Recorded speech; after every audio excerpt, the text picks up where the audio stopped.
Star Wars The Clone Wars is a great show, and today I'm going to be explaining to all of you why it's so great. If you're still not convinced, stick around.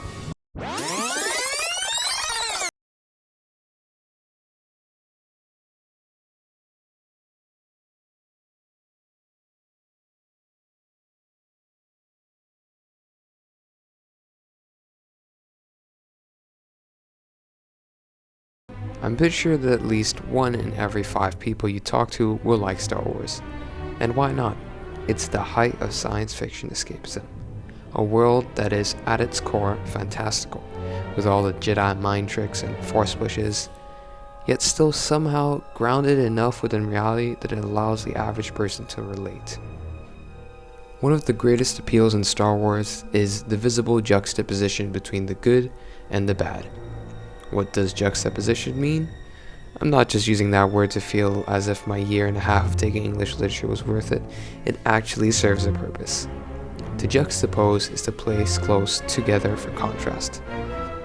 AKA, You don't know the power of the dark side. why is this so cool? Because it creates a clear division between the good and the bad. And in the case of the movies, we feel association with the good, i.e. the rebels dismantling galactic terrorism, or Luke Skywalker forgiving his father. As a result of being allowed to associate with what is clearly represented as good and righteous, we as viewers feel a whole bunch of positive emotion.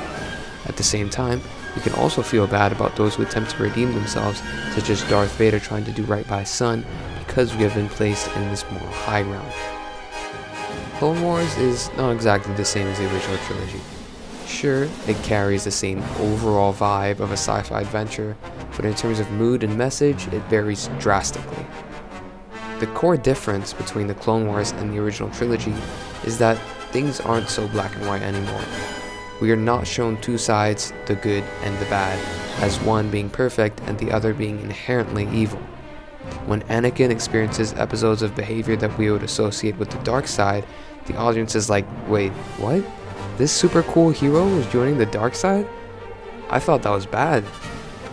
Or when the Jedi are called out for being hypocrites, fighting a war when their duty is to serve as peacekeepers. We are forced to think, and not many things cause us to do so in the modern age.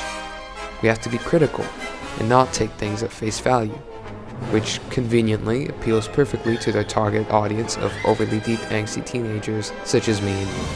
But other than that, it also gives the show far more depth than the original trilogy.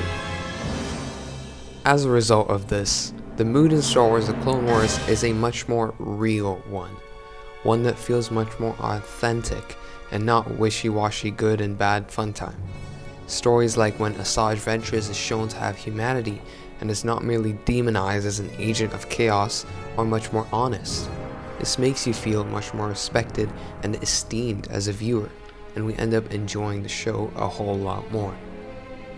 Having touched on the realness of the show, any longtime viewer of Star Wars The Clone Wars would know what I'm about to talk about. The clones.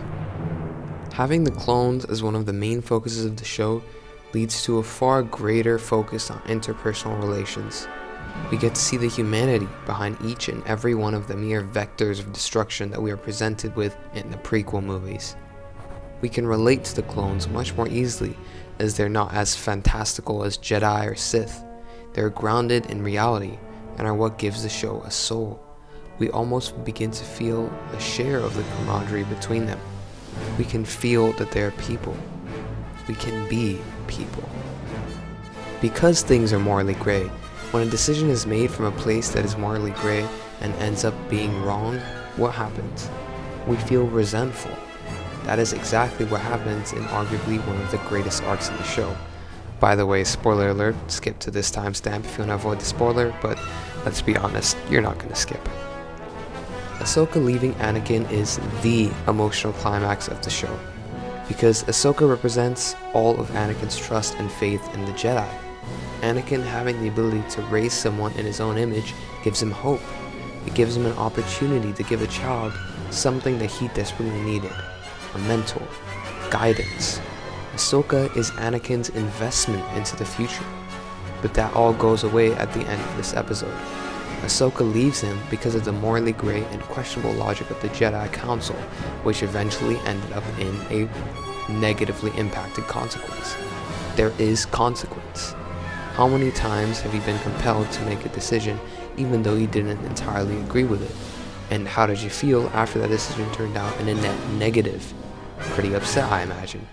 These are the kind of emotions that the characters have to deal with, and these are the opportunities for us to relate to them as people. And so, Star Wars The Clone Wars, this great show, has returned, and I highly recommend you watch it. If you haven't been convinced after however many minutes of me dissecting the show and literally telling you why it's so great, then I don't know. Go watch my last video, I guess, and like so that more people can appreciate this show.